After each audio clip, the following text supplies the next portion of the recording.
Hello student, इससे पिछले video में हमने फिजिकल प्रॉपर्टी ऑफ अल्कोहल के बारे में डिस्कस किया था और आज इस वीडियो लेक्चर में हम केमिकल प्रॉपर्टी ऑफ अल्कोहल के बारे में डिस्कस करेंगे।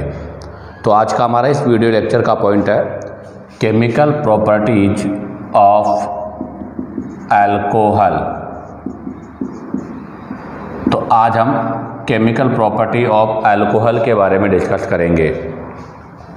तो देखिएगा, सबसे फर्स्ट हम बात करें तो केमिकल प्रॉपर्टी ऑफ अल्कोहल में ये 3 टाइप की रिएक्शन गिव करता है। तो इट गिव 3 टाइप रिएक्शंस।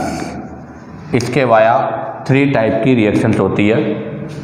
सबसे फर्स्ट होगा reaction due to cleavage of ROH, इस बॉन्ड के क्लीवेज की वजह से। ध्यान दें, सबसे फर्स्ट है कि reaction due to cleavage of OH bond, इस बॉन्ड के ब्रेक होने की वजह से जो रिएक्शन होगी। और हमें पता है यहाँ से H+ मिलेगा और H+ मिलेगा, तो इसका मतलब क्या हो गया, एसिडिक नेचर वाली रिएक्शन के बारे में डिस्कस करेंगे। नंबर 2 में यही हो जाएगा reaction due to cleavage of ROH, इस बॉन्ड के ब्रेक होने की वजह से। और इस बॉन्ड के ब्रेक होने का मतलब क्या हो गया, इस बॉन्ड के ब्रेक होने का मतलब हो गया बेसिक नेचर की वजह से रिएक्शन। नंबर सी हो गया reaction due to complete ROH group. और आपका थर्ड हो गया reaction due to complete ROH group. ROH group के कंप्लीट की वजह से होने वाली रिएक्शन है। तो ध्यान दें, केमिकल प्रॉपर्टी ऑफ अल्कोहल अगर हम डिस्कस करें तो यहाँ पर 3 टाइप का रिएक्शन होगा। एक जिसमें H+ यूज होगा, एक जिसमें OH यूज होगा, एक में कंप्लीट मॉलिक्यूल होगा। नेक्स्ट बात करें यहाँ से, फर्स्ट पॉइंट ये हुआ कि 3 टाइप की रिएक्शन होती है। अब हम यहाँ से डिस्कस करेंगे सेकेंड पॉइंट यह है कि अल्कोहल जो होता है वो इलेक्ट्रोफाइल की तरह भी बिहेव करता है, तो अल्कोहल न्यूक्लियोफाइल की तरह भी बिहेव करता है। तो हमारा जो नेक्स्ट पॉइंट है वो है कि alcohol act as electrophile as well as nucleophile. तो ध्यान दें, आपका जो अल्कोहल होता है वो इलेक्ट्रोफाइल के साथ साथ न्यूक्लियोफाइल की तरह भी बिहेव करता है। अब कैसे, तो देखिएगा, ROH ऑक्सीजन पे लोन पेयर है, ये आपका अल्कोहल है। और अल्कोहल में ऑक्सीजन पर लोन पेयर है तो अपना लोन पेयर डोनेट करेगा। और अगर ये नोन पेयर डोनेट करेगा तो किसकी तरह बिहेव करेगा, न्यूक्लियोफाइल। तो ये न्यूक्लियोफाइल है, किसकी वजह से, due to presence of lone pair on oxygen पर लोन पेयर की प्रेजेंस की वजह से आपका जो अल्कोहल है वो न्यूक्लियोफाइल की तरह बिहेव करता है। अब आती है इलेक्ट्रोफाइल। इस अल्कोहल को मैं प्रोटोनेटेड बना देता हूँ, ये आपका प्रोटोनेटेड अल्कोहल हो गया।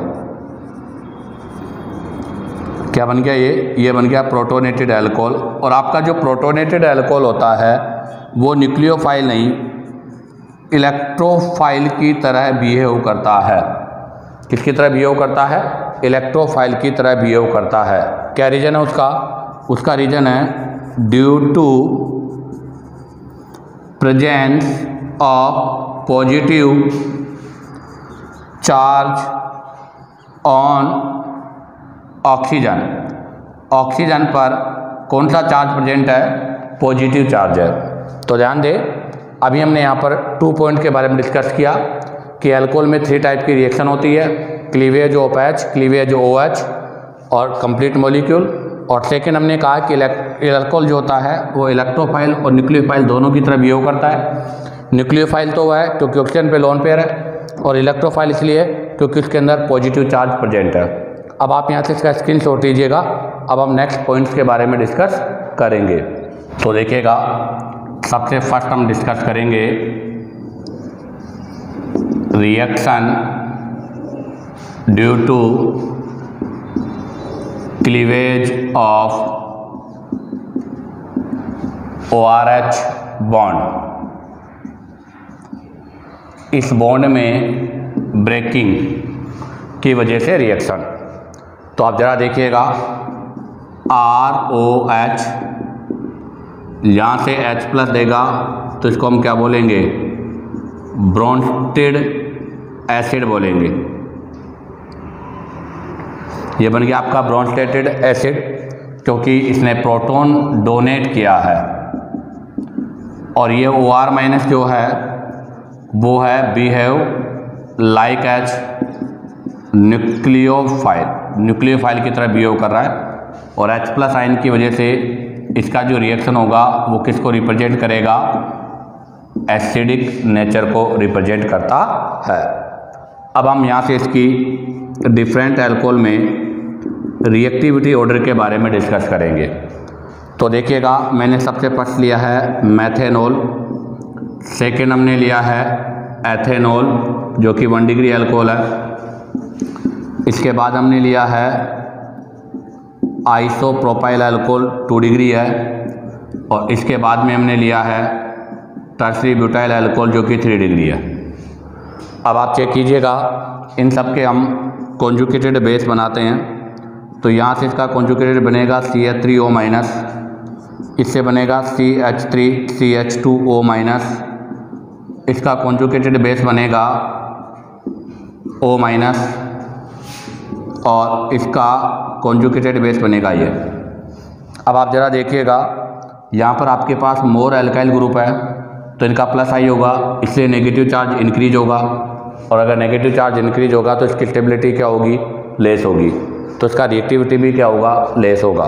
तो क्या रीजन है वो देखिएगा, मोर +I effect of CH3 group. आपके जो CH3 ग्रुप है उसका मोर +I इफेक्ट है। अब बताओ, उसका अगर मोर +I इफेक्ट होगा तो इससे क्या होगा, इससे होगा more negative charge on oxygen. इस वजह से आपके ऑक्सीजन पर जो नेगेटिव चार्ज है वो इंक्रीज होगा। अब बताओ, अगर वो इंक्रीज होगा तो आपका कॉन्जुगेटेड जो बेस है वो क्या होगा, लेस स्टेबल होगा। और अगर लेस स्टेबल होगा तो इसका मतलब वो क्या होगा, लेस रिएक्टिव भी होगा। जबकि आप देखिएगा इसमें यहाँ पर और यहाँ पर, तो यहाँ पर इसका +I इफेक्ट लेस है, इसलिए नेगेटिव चार्ज लेस इंक्रीज होगा। तो यहाँ लिखेंगे लेस +I ऑफ मिथाइल, तो less increase negative charge on oxygen. तो इसका मतलब क्या होगा, मोर स्टेबल कॉन्जुगेटेड बेस होगा। तो इसका मतलब क्या होगा, मोर रिएक्टिव भी होगा। तो बताओ, अल्कोहल के अंदर आपका जो reaction due to cleavage H है उसकी रिएक्टिविटी का ऑर्डर क्या होगा। तो यहाँ पर इनकी जो रिएक्टिविटी का ऑर्डर है वो क्या होगा, 1 to 3 होगा। और यही इसके एसिडिक ऑर्डर के, मतलब एसिडिक का ऑर्डर भी यही होगा। आप यहाँ से इसका स्क्रीनशॉट लीजिएगा। अब हम इसके ऑर्डर के बारे में डिस्कस करेंगे। तो देखिएगा, इनकी रिएक्टिविटी ऑर्डर या फिर एसिडिक नेचर का जो ऑर्डर है वो सेम होगा। क्या होगा ऑर्डर, सबसे ज़्यादा होगा मेथेनॉल, फिर होगा 1 डिग्री अल्कोहल, फिर 2 डिग्री अल्कोहल और सबके लास्ट में 3 डिग्री अल्कोहल। अब हम इसमें भी सबसे फर्स्ट डिस्कस करेंगे इसकी एसिडिक नेचर के बारे में। तो सबसे फर्स्ट हम डिस्कस करने जा रहे हैं एसिडिक नेचर। और एसिडिक नेचर में अगर देखें तो लिटमस पेपर, आप लोगों को पता है कि लिटमस पेपर 2 होते हैं, एक ब्लू एक रेड। जो आपके ब्लू को रेड कर दे वो एसिड, और जो आपके रेड को ब्लू कर दे वो बेस।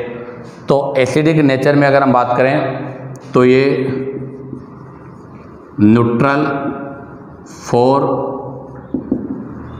लिटमस, आपका जो लिटमस पेपर होता है उस लिटमस पेपर के रेस्पॉन्स में इसकी जो रिएक्टिविटी है वो न्यूट्रल है, अर्थात ये रेड को ब्लू नहीं करता और ब्लू को रेड भी नहीं करता, तो ये न्यूट्रल इन नेचर है। अब यहाँ से हमारा क्वेश्चन आता है कि अल्कोहल जो होता है, alcohol is less acidic then water. कहने का मतलब आपका जो अल्कोहल है उसकी एसिडिक स्ट्रेंथ वाटर के कंपैरिजन में लेस होती है, ऐसा क्यों? तो देखिएगा ROH है, जहाँ से प्रोटॉन डोनेट करेगा alkoxide ion plus hydroxide ion, इसको बोलते हैं बेटा अल्कोक्साइड आयन। अब आप देखो इस अल्कोक्साइड आयन में इस R का कौन सा इफेक्ट ऑब्जर्व हो रहा है? प्लस I इफेक्ट ऑब्जर्व हो रहा है, अर्थात ये इलेक्ट्रॉन डोनेट करेगा। अब आप बताओ अगर इलेक्ट्रॉन डोनेट करेगा तो ऑक्सीजन पे नेगेटिव चार्ज बढ़ेगा, तो इसका मतलब क्या हुआ? Increase negative charge on oxygen. और हमें पता है कि चार्ज जो होता है वो हमेशा स्टेबिलिटी के इनडायरेक्टली प्रोपोर्शनल होता है। तो जैसे इस पे चार्ज बढ़ा इसकी स्टेबिलिटी कम हो गई, तो ये लेस स्टेबल कॉन्जुगेटेड बेस हो गया। अगर ये लेस स्टेबल कॉन्जुगेटेड बेस हो गया तो इसका मतलब क्या हुआ? इसका एसिडिक स्ट्रेंथ कम होगा। लेकिन वाटर में देखिएगा HOH, इसका डिसोशिएट करोगे OH minus H plus ion, इसको बोलते हैं हाइड्रोक्साइड आयन। क्या बोलेंगे बेटा इसको? Hydroxide ion. अब आप देखो हाइड्रोक्साइड आयन में जो हाइड्रोजन है उसका नाइदर प्लस I और नॉर माइनस I, दोनों इफेक्ट नहीं है, तो इसका मतलब यहाँ नेगेटिव चार्ज कांस्टेंट रहेगा। तो अल्कोक्साइड आयन के कंपेयर में हाइड्रोक्साइड आयन की स्टेबिलिटी मोर होगी, तो हम लिखेंगे मोर स्टेबल कॉन्जुगेटेड बेस। अब आप बताओ अगर ये H प्लस आयन डोनेट करने के बाद स्टेबल है, अर्थात इसने H प्लस दिया उसके बाद ये स्टेबल हो रहा है, तो इसका मतलब इसका फॉर्मेशन ईजी होगा, तो हम लिखेंगे ईजिली फॉर्मिड होगा, ईजिली फॉर्मिड। अब बताओ अगर ईजिली फॉर्मिड होगा तो रिएक्टिविटी भी क्या होगा, मतलब इसकी एसिडिक स्ट्रेंथ भी क्या होगी? मोर होगी, तो इसका मतलब क्या होगा? ये मोर एसिडिक होगा। तो इसका कंक्लूजन यही है कि hydroxide ion more stable compare to क्या? Alkoxide ion. तो ध्यान रखना हाइड्रोक्साइड आयन की स्टेबिलिटी अल्कोक्साइड आयन के कंपेयर में मोर होती है, इसलिए इसकी एसिडिक स्ट्रेंथ वाटर के कंपेयर में मोर है, सॉरी इसकी एसिडिक स्ट्रेंथ वाटर के कंपेयर में लेस है। अब आप यहाँ से इसका स्क्रीनशॉट लीजिएगा। अब हम नेक्स्ट कंक्लूजन के बारे में डिस्कस करेंगे। तो देखिएगा अभी हमने डिस्कस किया कि अल्कोहल वाटर से लेस एसिडिक है, बट यहाँ पर एक एक्सेप्शन है कि जो मेथेनॉल है उसका एसिडिक स्ट्रेंथ जो है वो वाटर से भी मोर होता है। तो ध्यान रखना मेथेनॉल जो होता है वो वाटर से भी मोर एसिडिक होता है। मेथेनॉल के अलावा जो भी आपके अल्कोहल होंगे वो सब वाटर से क्या होंगे बेटा? लेस एसिडिक होंगे। अब हम डिस्कस करेंगे यहाँ से कंक्लूजन। अभी हमने देखा वाटर और अल्कोहल दोनों ही प्रोटॉन डोनर है, दोनों से H प्लस आ रहा है, बट दोनों में से बेटर प्रोटॉन डोनर कौन है? तो जिसकी एसिडिक स्ट्रेंथ मोर होगी वो मोर प्रोटॉन डोनर होगा। तो वाटर की एसिडिक स्ट्रेंथ क्या है? मोर है, तो इसका मतलब वाटर क्या होगा? मोर प्रोटॉन डोनर होगा। तो देखिएगा water better proton donor compare to alcohol. ध्यान रखना आपका जो वाटर होता है वो अल्कोहल के कंपेयर में मोर प्रोटॉन डोनर होता है या बेटर प्रोटॉन डोनर होता है। कैसे? H2O है, प्रोटॉन डोनेट के बाद में CO माइनस कॉन्जुगेटेड बेस बनेगा, इसको बोलते हैं बेटा हाइड्रोक्साइड आयन।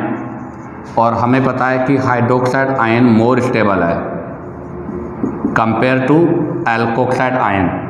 अगर ये मोर स्टेबल है तो इसका मतलब इसके प्रोटॉन डोनर की टेंडेंसी भी मोर होगी। बट आप देखिएगा ये अल्कोहल है, यहाँ से RO माइनस ये कॉन्जुगेटेड बेस बनेगा, इसको बोलते हैं एल्कोक्साइड आयन, और एल्कोक्साइड आयन इसके कंपेयर में लेस स्टेबल है। अब बताओ अगर ये मोर स्टेबल है, ये स्टेबल है, तो इसकी डोनर टेंडेंसी मोर है और इसकी डोनर टेंडेंसी लेस है, इसलिए ये मोर प्रोटॉन डोनर होगा और ये आपका लेस प्रोटॉन डोनर होगा। इसका मतलब क्या हुआ, इसका कंक्लूजन ये हुआ कि वाटर मोर प्रोटॉन डोनर है, एल्को लेस प्रोटॉन डोनर है, तो alkoxide ion more proton acceptor है कंपेयर टू हाइड्रोक्साइड आयन। तो सेकेंड जो कंक्लूजन है वो है RO माइनस, अर्थात alkoxide ion is better proton acceptor compare to hydroxide ion. कहने का मतलब यह है कि आपका एल्कोक्साइड जो आयन है वो हाइड्रोक्साइड आयन के कंपेयर में बेटर प्रोटॉन एक्सेप्टर है। अब आप बताओ अगर प्रोटॉन एक्सेप्टर है तो इसका मतलब ब्रोंस्टेन कॉन्सेप्ट के अकॉर्डिंग जो प्रोटॉन एक्सेप्टर होते हैं वो क्या होते हैं, बेस होते हैं। तो इसका मतलब कंक्लूजन ये निकला कि आपका एल्कोक्साइड जो है उसका बेसिक स्ट्रेंथ हाइड्रोक्साइड आयन के कंपेयर में मोर होता है। तो अगर मैं इनके बेसिक स्ट्रेंथ के बारे में डिस्कस करूं तो एल्कोक्साइड आयन की बेसिक स्ट्रेंथ हाइड्रोक्साइड आयन के कंपेयर में मोर होती है। बट अगर हमें अल्कोहल और वाटर में एसिडिक स्ट्रेंथ की बात करूं तो अल्कोहल और वाटर में से वाटर की एसिडिक स्ट्रेंथ मोर है, बट हाइड्रोक्साइड और एल्कोक्साइड आयन में मैं बेसिक स्ट्रेंथ की बात करूं तो एल्कोक्साइड आयन हाइड्रोक्साइड आयन से मोर बेसिक होता है। अब आप यहां से इसका स्क्रीनशॉट लीजिएगा। अब हम नेक्स्ट पॉइंट के बारे में डिस्कस करेंगे। तो देखिएगा अब यहाँ से कंक्लूजन क्या है। तो कंक्लूजन ये है कि ये ROH अल्कोहल है, इसकी रिएक्शन कराई मैंने कोई भी ये बेस के साथ, तो ये बेस क्या करेगा, ये बेस प्रोटॉन को कैप्चर करेगा और प्रोटॉन को कैप्चर करके RO माइनस और वो बन जाएगा BH। तो अभी अल्कोहल क्या कर रहा है, प्रोटॉन डोनेट कर रहा है, और अगर अल्कोहल प्रोटॉन डोनेट कर रहा है तो ब्रोंस्टेड कॉन्सेप्ट के अकॉर्डिंग इसे हम क्या बोलेंगे, ब्रोंस्टेड एसिड। तो यहाँ से हमारे पास यही है कि आपका अल्कोहल ब्रोंस्टेड एसिड है। क्यों? क्योंकि ये प्रोटॉन डोनर है। तो हम लिखेंगे alcohol behave like Bronsted acid due to proton donor nature. इसी में आता है सेकंड में यही आपका ROH अल्कोहल है, इसको मैंने प्रोटॉन डोनेट कर दिया। आपको पता है ये प्रोटॉन को एक्सेप्ट करके क्या बन जाएगा, ROHH प्लस, अर्थात प्रोटोनेटेड अल्कोहल बन जाएगा। और आप देखो प्रोटोनेटेड अल्कोहल, ये आपका जो प्रोटोनेटेड अल्कोहल है अर्थात इसने प्रोटॉन एक्सेप्ट किया है, और अगर इसने प्रोटॉन एक्सेप्ट किया है तो इसे हम क्या बोलेंगे, ब्रोंस्टेड बेस बोलेंगे। तो अब अल्कोहल किसकी तरह बिहेव कर रहा है, ब्रोंस्टेड बेस की तरह। तो कंक्लूजन हो गया कि alcohol behave like Bronsted base due to proton acceptor nature, क्योंकि इसके प्रोटॉन एक्सेप्ट करने की नेचर है। इसी में थर्ड है कि आप देखिएगा अल्कोहल में ऑक्सीजन के पास लोन पेयर है। अब बताओ अगर इसके पास लोन पेयर है तो ये क्या करेगा, अपना लोन पेयर डोनेट करेगा, और अगर ये अपना लोन पेयर डोनेट करेगा तो लुईस एसिड बेस कॉन्सेप्ट के अकॉर्डिंग ये क्या बनेगा, लुईस बेस। तो due to presence of lone pair on oxygen it behave like Lewis base. तो ये लुईस बेस की तरह बिहेव करता है। तो अभी हमने इसे जस्ट पहले पढ़ा था कि अल्कोहल इलेक्ट्रोफाइल भी है, न्यूक्लियोफाइल भी है। वैसे ही आपका जो अल्कोहल है वो ब्रोंटेट एसिड भी है, ब्रोंटेट बेस भी है और आपका लुईस बेस भी है। प्रोटॉन डोनर है तो ब्रोंटेट एसिड, प्रोटॉन एक्सेप्टर है तो ब्रोंटेट बेस, और अगर अपना लोन पेयर डोनर है तो लुईस बेस।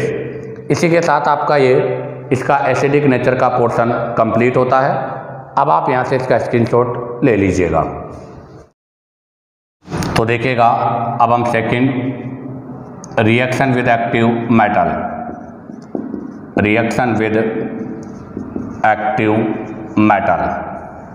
एक्टिव मेटल बोले तो ग्रुप फर्स्ट तो हमें पता है alcohol react with active metal.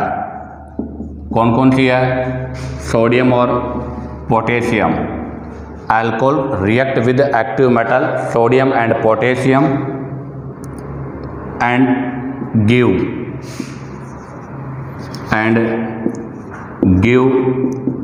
H2 gas.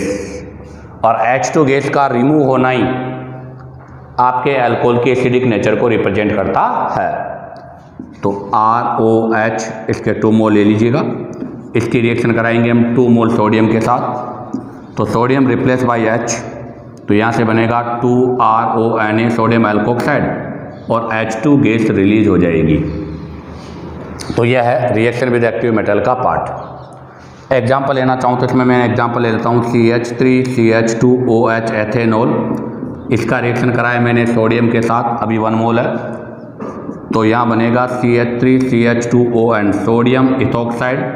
अब की बार H2 गैस पूरा 1 मोल नहीं, हाफ मोल रिलीज होगा।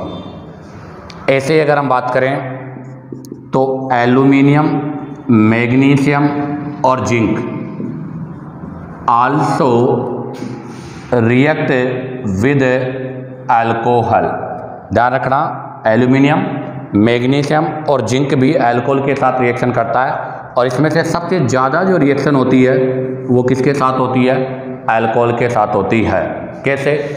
हमें पता है अल्कोहल के आउटर मोल शेल में 3 इलेक्ट्रॉन है तो इसका वैलेंसी 3 है। तो हम यहाँ पर 3 मोल ROH अल्कोहल यूज करेंगे और इसका रिएक्शन करेंगे एल्यूमिनियम के साथ। तो बताओ क्या हो जाएगा? तो यहाँ से RO3Al, इसको बोलते हैं एल्यूमिनियम एल्कोक्साइड। तो ये बन गया आपके पास एल्यूमिनियम एल्कोक्साइड। अब हम यहाँ पर जो भी R यूज करेंगे उसके हिसाब से इस एल्कोक्साइड का नाम चेंज हो जाएगा। अब आप यहाँ से इसका स्क्रीनशॉट लीजिएगा। अब हम एल्यूमिनियम की रिएक्शन डिफरेंट अल्काइल ग्रुप के साथ करते हैं। तो देखिएगा सबसे फर्स्ट हम रिएक्शन करेंगे CH3CH2OH 2 मोल अर्थात इथेनॉल के साथ। रिएक्ट विद एल्यूमिनियम, ये यहाँ से बनाएगा CH3CH2O होल ट्वाइज 3 और Al। कैसे लिखेंगे इसको? Aluminium O CH2 CH3 O CH2 CH3 O CH2 CH3, ये बन गया। क्या नाम होगा इसका? तो इसका नाम हो जाएगा एल्यूमिनियम। एथेनॉल है तो इथेनॉल से बन जाएगा इथोक्साइड। तो जैसे भी मैंने कहा था एल्यूमिनियम एल्कोक्साइड, वैसे ही इसका नाम हो जाएगा एल्यूमिनियम इथोक्साइड। और एल्यूमिनियम इथोक्साइड है, इसको हम शॉर्ट में ऐसे भी लिख सकते हैं ETO होल ट्वाइज 3Al, ऐसे लिखते हैं। और ये रिएजेंट है और ये यूज होता है आपके टिसेनको रिएक्शन में। तो ध्यान रखना, ये रिएजेंट, ये एक रिएजेंट है। रिएजेंट यूज इन टिसेनको रिएक्शन, ये आपके टिसेनको रिएक्शन में यूज होता है। अब हम बात करते हैं नंबर 2। नंबर 2 में मैंने अब की बार CH3CH3CHOH आइसोप्रोपाइल अल्कोहल लिया है। क्या लिया है बेटा? आइसोप्रोपाइल अल्कोहल लिया है। इसका रिएक्शन कराऊंगा एल्यूमिनियम के साथ। तो अब की बार भी आपके पास बनेगा CH3CH3O होल ट्वाइज 3Al। क्या बोलेंगे इसको? इसको बोलेंगे एल्यूमिनियम आइसोप्रोपोक्साइड, आइसोप्रोपोक्साइड। तो ये बन गया आपके पास एल्यूमिनियम आइसोप्रोपोक्साइड। इसको अगर हम चाहें तो शॉर्ट में से लिख सकते हैं, शॉर्ट में IPRO whole twice 3Al, aluminium isopropoxide. और ये आपका यूज होता है रिएजेंट, हमने इससे पहले जो वीडियो था उसमें बताया था, reagent for MPV, Meerwein Ponndorf Verley reduction reaction में इसको हम यूज करते हैं। अब आप यहाँ से इसका स्क्रीनशॉट लीजिएगा। अब हम नेक्स्ट रिएक्शन के बारे में डिस्कस करेंगे। अब आप देखिएगा इसी में थर्ड, अब की बार हम यहाँ पे टर्सरी ब्यूटाइल अल्कोहल यूज कर रहे हैं, टर्सरी ब्यूटाइल अल्कोहल यूज कर रहे हैं। इसका रिएक्शन करेंगे एल्यूमिनियम के साथ, तो यहाँ से बनेगा CH3CH3O होल ट्वाइज 3Al। इसको क्या बोलेंगे? इसको बोलेंगे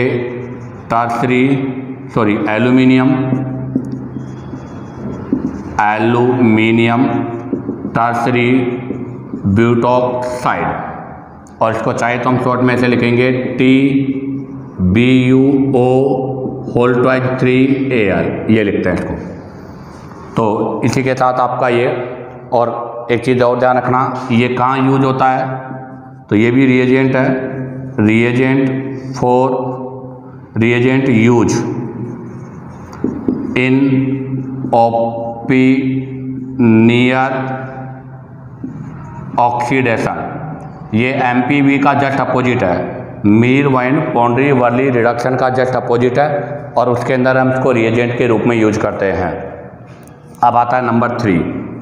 नंबर 3 में आएगा रिएक्शन विद मैग्नीशियम, अर्थात RMgX, रिएक्शन विद RMgX गिगन्या रिएजेंट। अब आप देखिएगा RMgX रिएक्ट विद अल्कोहल। हमें पता है कि गिगन्या रिएजेंट जो है वो ऑर्गेनोमेटेलिक कंपाउंड है, और यहाँ से हमें R- ऑब्टेन होगा, जो बताओ किसकी तरह बिहेव करेगा? न्यूक्लियोफाइल। और हमें पता है कि अल्कोहल में ये H क्या है? एसिडिक हाइड्रोजन है। और मैंने आपको पहले भी कहा था गिगन्या रिएजेंट की रिएक्टिविटी सबसे फास्ट एसिडिक हाइड्रोजन के साथ होती है, तो ये आपका H+ के रूप में आएगा। यहाँ से न्यूक्लियोफाइल आपके R- के रूप में होगा, दोनों रिएक्शन करेंगे, RH अर्थात हाइड्रोकार्बन का फॉर्मेशन होगा। अब आप देखिएगा इसमें एक एग्जांपल अगर मैं लिखूं, तो मैंने लिया है CH3MgBr, इसका रिएक्शन कराया है CH3CH2OH एथेनॉल के साथ। तो यहाँ से R- और यहाँ से H रिएक्शन करके CH4 मीथेन गैस का फॉर्मेशन करते हैं। अब आप यहाँ से इसका स्क्रीनशॉट लीजिएगा। अब हम यहाँ से इससे रिलेटेड एक क्वेश्चन के बारे में डिस्कस करेंगे। तो देखिएगा क्वेश्चन क्या है, CCCOH, इसका रिएक्शन करना है Al2O3, एल्यूमिना के साथ हीट P बनेगा, और आपका जो P बनेगा उस पर रिएक्शन करना है HBr, CH3OOCH3 आपके पेरोक्साइड की प्रेजेंस में। Q बनेगा, Q का रिएक्शन करना है एक्वस NaOH के साथ, PQR बनेगा, और R का रिएक्शन करना है PHMgBr, S बनेगा। आपको आइडेंटिफाई करना है कि यहाँ पर PQRS क्या है। तो देखिएगा सबसे फर्स्ट हमने यहाँ पर Al2O3 के साथ हीट किया है, और अल्कोहल का एल्यूमिना के साथ जो रिएक्शन होता है उसको बोलते हैं डिहाइड्रेशन, और डिहाइड्रेशन का मतलब है रिमूव ऑफ वाटर। तो यहाँ से वाटर रिमूव हो जाएगा, और किसका फॉर्मेशन हो जाएगा? एल्कीन का फॉर्मेशन हो जाएगा, बन गया एल्कीन। अब आता है HBr in presence of peroxide. तो पेरोक्साइड के साथ HBr की अगर मैं बात करूं, तो पेरोक्साइड के साथ HBr इलेक्ट्रोफिलिक एडिशन है, बट यहाँ पर लगेगा anti MKW, anti Markovnikov of rule. और जो आपका Br लगेगा वो आउटर कार्बन पर अर्थात लेस क्राउडेड पर, तो ये बन जाएगा। अब आता है next aqueous NaOH। Aqueous NaOH का मतलब हो गया NSR, न्यूक्लियोफिलिक सब्स्टिट्यूशन रिएक्शन, जिसमें आपका BrOH से रिप्लेस हो जाएगा CCCOH, ये बन जाएगा। नेक्स्ट मैंने लिया है आपका PHMgBr ग्रिग्नियर रिएजेंट। तो जब हम अल्कोहल की रिएक्शन ग्रिग्नियर रिएजेंट से करेंगे तो ग्रिग्नियर रिएजेंट में यहाँ से H मिलेगा, यहाँ से PH माइनस मिलेगा, और ये रिएक्शन करके किसका फॉर्मेशन करेंगे, बेंजीन का फॉर्मेशन करेंगे। इसी के साथ आपका ये क्वेश्चन भी कंप्लीट हुआ। आप यहाँ से इसका स्क्रीनशॉट लीजिएगा। अब हम B पॉइंट के बारे में डिस्कस करेंगे। तो देखिएगा, अब हम इसमें सेकेंड पॉइंट डिस्कस करेंगे, reaction due to cleavage of ROH bond. तो देखिएगा, यह है ROH अल्कोहल, आपकी बार ये बेस की तरह बिहेव करेगा R+OH माइनस, और R+ है तो क्या बन गया, इलेक्ट्रोफाइल। तो बिहेव लाइक इलेक्ट्रोफाइल, और ये कौन सी नेचर हो गई, बेस नेचर हो गई, और ये न्यूक्लियोफाइल हो गया। अब बात करेंगे रिएक्टिविटी ऑर्डर। तो वही फर्स्ट मेथेनॉल, सेकंड लूँगा एथेनॉल, थर्ड लेंगे आइसोप्रोपाइल अल्कोहल, और फोर्थ लेंगे tertiary butyl alcohol. 3 degree alcohol, 2 degree alcohol और 1 डिग्री अल्कोहल। अब आप देखो, इनसे हम क्या करेंगे, OH ग्रुप हटाएंगे यहाँ से, तो यहाँ से बनेगा CH3+ मिथाइल केटाइन, यहाँ पर बनेगा आपका इथाइल CCC, यह बनेगा आइसोप्रोपाइल का केटाइन, और CCC+ ये बनेगा। अब आप देखो, ये 3 डिग्री कार्ब केटाइन है, और यहाँ पर आपके पास टोटल 9 अल्फा हाइड्रोजन है, 9 अल्फा हाइड्रोजन। तो इसका मतलब क्या होगा, मोर हाइपर कॉन्जुगेटिंग स्ट्रक्चर होगी। अब आप बताओ, अगर मोर हाइपर कॉन्जुगेटिंग स्ट्रक्चर होगी तो मोर स्टेबल होगा।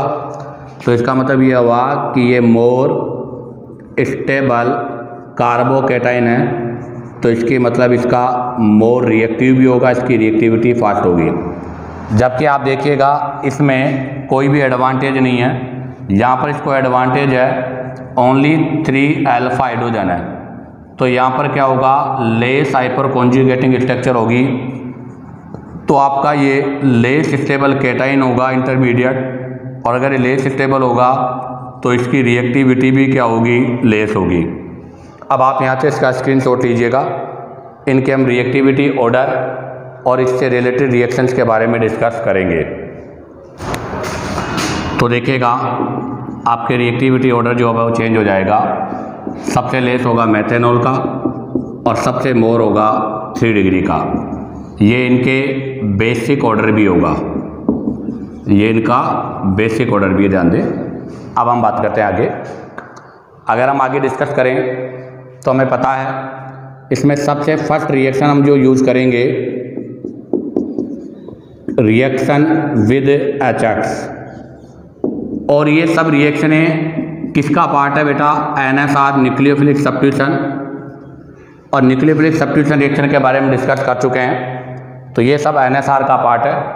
तो ये पोर्शन हम NSR न्यूक्लियोफिलिक सब्स्टिट्यूशन रिएक्शन में डिस्कस कर चुके हैं, या वहाँ पर इसके लिए हम डिटेल से स्टडी करेंगे, तो इसके बारे में हम ज़्यादा डिटेल से डिस्कस नहीं करेंगे। तो जैसे मैंने लिया ROH, इसका रिएक्शन करूँगा X- के साथ, तो रिएक्शन नहीं होगा। क्यों? क्योंकि OH यहाँ पर पुअर लीविंग ग्रुप है, इसलिए स्ट्रॉन्ग लीविंग ग्रुप में बदला जाएगा। तो ROH का रिएक्शन हम करते हैं एसिड हैलाइड से, तो यहाँ से ये अपना प्रोटॉन देकर इसको बनाता है प्रोटोनेटेड अल्कोहल। तो ये अल्कोहल है, alcohol will be change in protonated alcohol में चेंज हो गया, और ये आपका पुअर लिविंग ग्रुप था, और अब ये किस में चेंज हो गया, गुड लिविंग ग्रुप में चेंज हो गया।